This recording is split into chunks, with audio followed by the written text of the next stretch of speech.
I have two main questions. Do you think there is a non-political stage that can bring everyone together to talk, like arts or any other? Second one, why in this conversation so far in the morning, you are the only one who mentioned the Taliban militia? That's it. Okay. We'll take two more. Sosa? Actually, it's very interesting, and for people from our part of the world, we don't really get to get all of this information. And by the way, you're correct. I mean, our Prime Minister on Independence Day basically said that we'll basically do something in Balochistan if you continue doing stuff in Kashmir. So it's not a secret. But what I don't get here, what seems to be still a mystery, is the general, the sense of what the population is actually going through and what are they thinking? I think, look, I mean, I come from the so-called establishment of Kashmir, just like you are. So do I. Yeah, exactly. But I have no. I'm proud, but I don't know about you. No, but I can tell you that there is a deep sense of alienation in Kashmir. And there is a strong anti-India sentiment. Nobody can deny it. I don't deny it.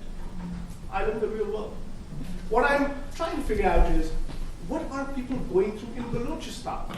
I know that there are these two kind of maximalist positions in some ways, maybe not maximalist, but somewhat divergent views. Typically what happens is the truth is somewhere in the middle.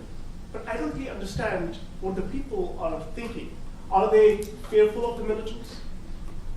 Because in Kashmir, people are not fearful of the militants, right? It's a strange situation. Well, they are, but not so much. So I don't understand what Balochis are actually going through. What are they thinking? And it's not Balochis only, of course, there are Pashtuns and others. So We'll take one more, this side, yes. So I'm actually from the Indian side of Kashmir, and I'm from a town in the north, which every time anything goes wrong, shut under curfew. And what Mr. Akbar said sounded very, very familiar to me. My dad's from there, so I've grown up hearing these things. And my question is to both Mr. Kakar and Mr. Akbar, and it's a very basic question. Do you think that with the way, because both, from what I assume, both Balochistan and Kashmir are issues that have been there since the very inception of both India and Pakistan as states, do you think with the amount of time that's passed, the position of separatist movements in these regions, there's no need for it anymore? And if you do, or do you think that with the way the political climate is in both countries, where they're looking, because I've also studied in India, so I've seen what's happening there. Do you think that in both countries, the way the political climate is now asking people to look inside themselves and understand what does it mean to be Indian or Pakistani or to be a citizen of those countries, what do our states stand for? Do you think now is the time for separatist movements to gain the kind of visibility where they sort of put forward a mirror to the citizens of that country to show this is what's happening? You need to acknowledge that this is a problem, acknowledge that there are excesses, and then work towards it. So any of those? You don't have to go to all of them. Okay, start with you, then we'll come to you. I'll come first to your question. I mean, partially yes and partially no. Yes, this idea of nation state was quite new to South Asia. We got it from the European Renaissance. It was never indigenous. But as we learned democracy from them, so did we the idea of nation state, and we got these two of India and Pakistan respectively. So the movement of separatism in the settled part of Pakistan and settled part of India, I think so needs a discouragement and needs to get shun away with this idea of violence.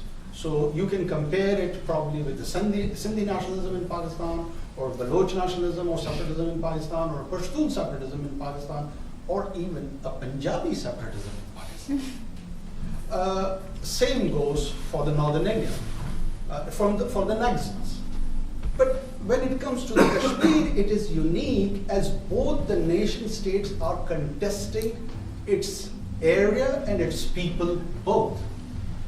There might be morally and politically correct positions, and there might be politically and morally wrong positions. but it's a disputed area. India is not party to Balochistan. And we are not party to Nagaland. We are not party to Khalistan. So yes, the rest needs to get settled down, and this idea of citizenry versus the state, that needs to be focused on human development, on economic progress, knowledge-based economy, as Mr. Najam would call it, or whatever. I am for it, all this vision. But whatever the fate of Kashmir is, eventually India and Pakistan both have to realize that there has to be a solution. No matter whether it passes 1,000 years or 10,000 years. Can India hold it for 10,000 years, or can we contest it for long 10,000 years? It's a question for statesmen, not tacticians like us, right? I hope I've answered your one. Was there anyone else? Oh yeah, why am I mentioning Taliban? You know, as a passionate citizen of Pakistan, probably this is one of the most misunderstood area where Pakistan has been accused of something which is not its own doing so much. And our contributions of different sections of our society, our policemen, our common citizens, civilians, our military personnel, we have lost 70,000 individuals in this lives in post 9/11. 70,000 in fighting the same Taliban whom I'm trying to repeatedly call here their name. My salute to Sifat Ghayub. You probably wouldn't know him. He's got two beautiful children, got martyred by a suicide bomber. He was very fluent in French. He was one of the top legendary police icon of my country. Malak Saab. Shabana, she was a police woman, constable, who got killed at the hands of same Taliban. Many doctors, General Beg, Mushtaq Beg, he was a doctor surgeon. Probably you guys paid us in Carrier Ruger bill about $1.5 billion a year, which if divided on American populace would contribute to $0.50, 50 cents towards this war in which we are apparently partners. So I need to tell my side of the partnership that how much we have done. And unfortunately, it is not being heard. So when you are not heard, you start crying. So probably I'm crying more.